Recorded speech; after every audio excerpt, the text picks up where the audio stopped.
Укалоо кичинекей наристеге кам көрүүнүн ажырагыс бөлүгү болуусу керек дейт адистер. Ал балага ар тараптуу таасирин берип өнүгүүсүнө, өсүүсүнө, кыймыл аракетине, нерв жана жүрөк кан тамыр системасына болуп көрбөгөндөй чоң пайдасын тийгизет. Андыктан ар бир ата-эне бала төрөлгөндөн 3 айлыгына чейин укалоонун сылап сыйпалоо ыкмасын колдонуп, андан соң комплекстүү түрдө укалоону баштаса болот. 3 айдан кийин биз секинден массажды баштасак болот.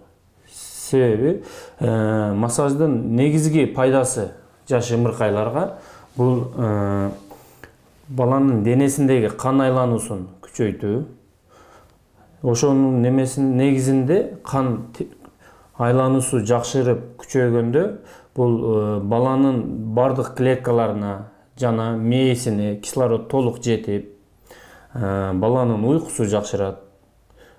Негизинен бала жаш ымыркай төрөлгөндөн баштап бир 3 ай 4 айга чейин көп уктайт да. Көп уктаган негизинен бала уктаган маалда өсөт.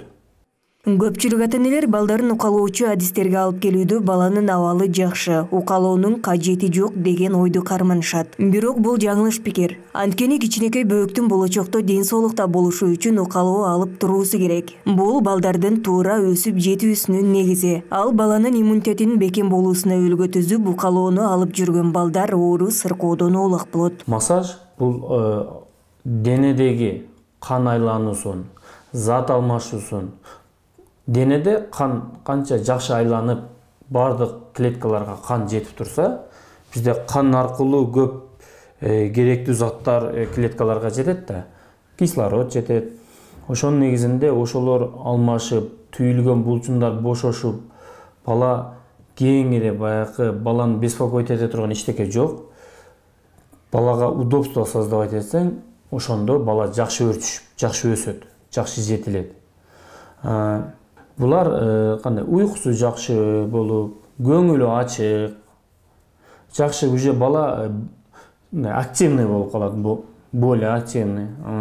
Бала бир эгер мындай оңго солго оодарыла албаса, кеңири оодарылып, булчундарында күч пайда болуп, жөрмөлөбөй жүргөн балдарга жөрмөлөгөнгө бир аз түткү болот, тез. Же баспай жүргөн балдарга. Профилактикалык укалоону дени сак ар бир балага сунушталуучу укалоо катары түшүнсөк болот. Наристелерге жылына жок дегенде 4 жолу мындай укалоону алдырып туруу сунушталат. Бирок баланын өсүүсүндө, ден соолугунда туура эмес өзгөрүштөрдү байкаган ата-энелер үй бүлөлүк дарыгерлерге дароо кайрылып, анын негизинде укалоо алуу менен да балага кошумча кам көрө алат. Гипертонус жана гипотонус деген бар. Гипертонус дегени бул баланын денедеги булчундары түйүлчүрөөк болот.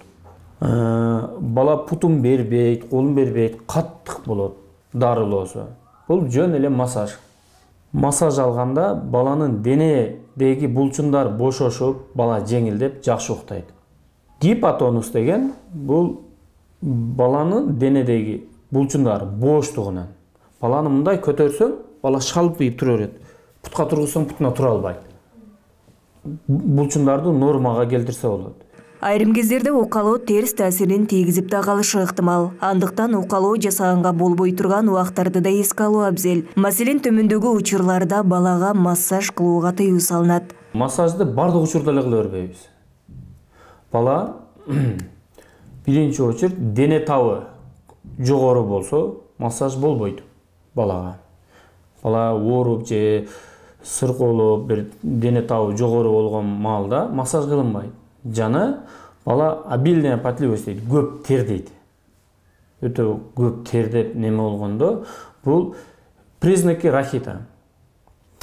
Балада D3 витамини жетишпесе, бала көп тердейт. Ошол учурда болбойт. Балада бир ожог, күйгүзүп алган малда, же бир аллергиясы болсо, көп мемелер бар, оору, онкология, туберкулез, касти. Ошол учурларда массаж болбойт. Көпчүлүк ата-энелер үй шартында балдарга укалоо жасашат. Бирок укалоонун ыкмаларын жакшылап билүүсү шарт дейт адистер. Себеби туура эмес жасалган массаж балага тескерисинче зыянын тийгизип калуусу мүмкүн. Айнура Машрап кызы, Самат Сайдамат уулу, Аруу таң көрсөтүүсү.